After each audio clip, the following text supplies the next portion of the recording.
atrocities of the Mughals are being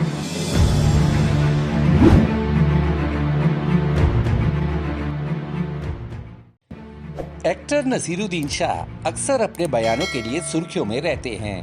उन्होंने एक ताजा इंटरव्यू में हरिद्वार में हुई कथित धर्म संसद को लेकर जो कहा वो सोशल मीडिया पर ट्रेंड हो रहा है। इस इंटरव्यू को लेकर देश विदेश में काफी प्रतिक्रिया सामने आ रही है।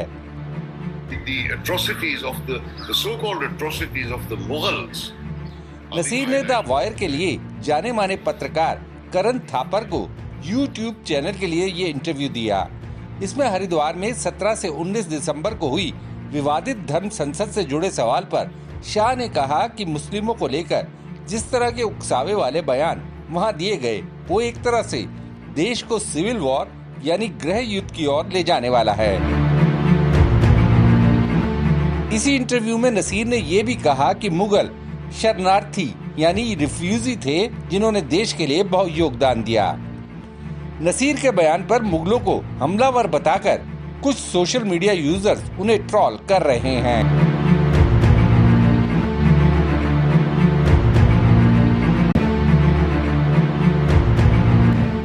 वहीं पाकिस्तान में नसीर के बयान का हवाला देकर भारत की केंद्र सरकार पर निशाना साधा जा रहा है। आइए पहले जान लेते हैं कि नसीर ने इस इंटरव्यू में क्या क्या कहा।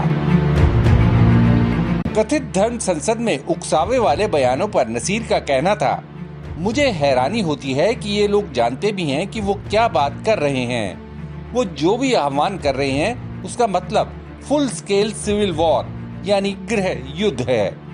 हम 20 करोड़ लोग इतनी आसानी से नष्ट नहीं होने जा रहे। हम 20 करोड़ फाइट बैक करेंगे। हम 20 करोड़ लोग दावा करते हैं कि ये हमारी होमलैंड है। हम 20 करोड़ लोग यहीं के हैं। हमारा जन्म यहीं पर हुआ है। हमारे परिवारों की कई पीढ़ियां यहाँ रहीं और इसी मिट्टी में मिल गईं। मैं इस बात को लेकर निश्चित हूँ कि अगर कोई भी इस तरह का अभियान शुरू होता है तो इसका कड़ा विरोध होगा और भारी नाराजगी होगी।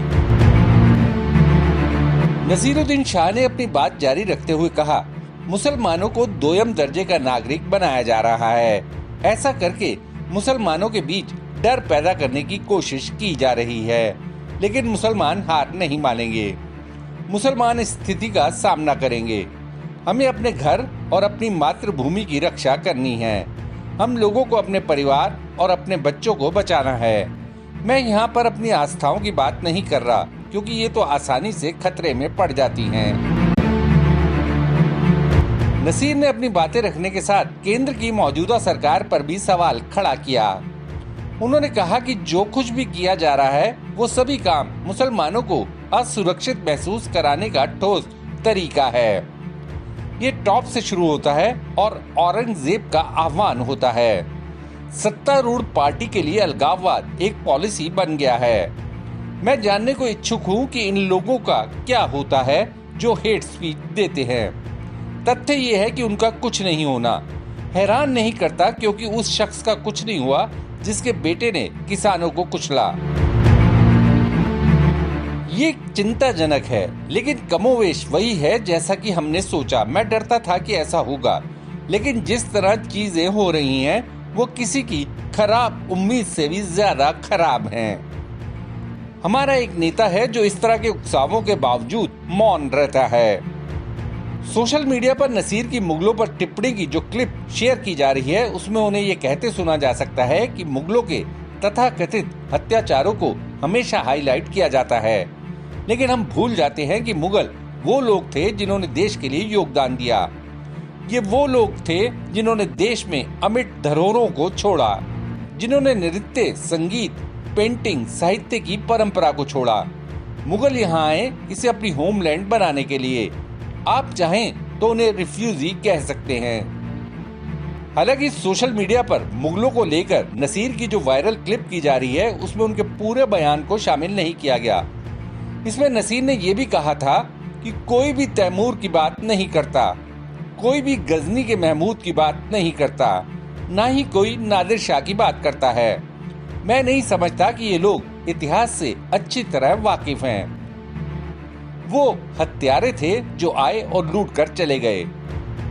पाकिस्तान के सरकारी टीवी चैनल PTV न्यूज ने भी नसीर के बयान को लेकर ट्वीट किया है। इस ट्वीट में PTV न्यूज ने लिखा, जाने माने पत्रकार करण थापर के साथ एक इंटरव्यू में भारतीय अभिनेता नसीरुद्दीन शाह ने कहा कि भारत में मुसलमानों को दोयम दर्जे का नागरिक बनाया जा रहा है और यह हर क्षेत्र में हो रहा है।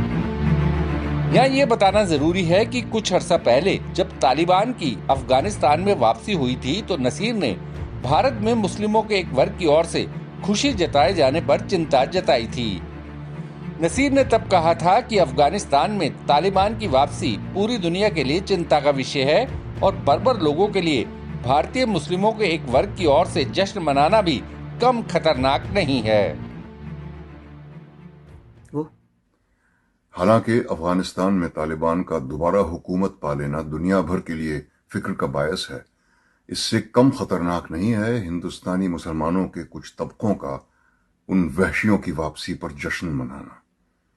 आज हर हिंदुस्तानी मुसलमान को अपने आप से ये सवाल पूछना चाहिए कि उसे अपने मजहब में इस्लाह, रिफॉर्म और जिद्दत पसंदी, मॉडर्निटी चाहिए या पिछली सदियों के वहशीपन का इक़दार, वैल्यूज। मैं हिंदुस्तानी मुसलमान हूं और जैसा कि मिर्जा गालिब एक अरसा पहले फरमा गए हैं, मेरा रिश्ता अल्लाह मियां से बेहद बेतकल्लुफ है। मुझे सियासी मजहब की कोई जरूरत नहीं है। हिंदुस्तानी इस्लाम हमेशा दुनिया भर के इस्लाम से मुख्तलिफ रहा है और खुदा वो वक्त न लाए कि वो इतना बदल जाए कि हम उसे पहचान भी न सकें। Bureau report, देशनामा।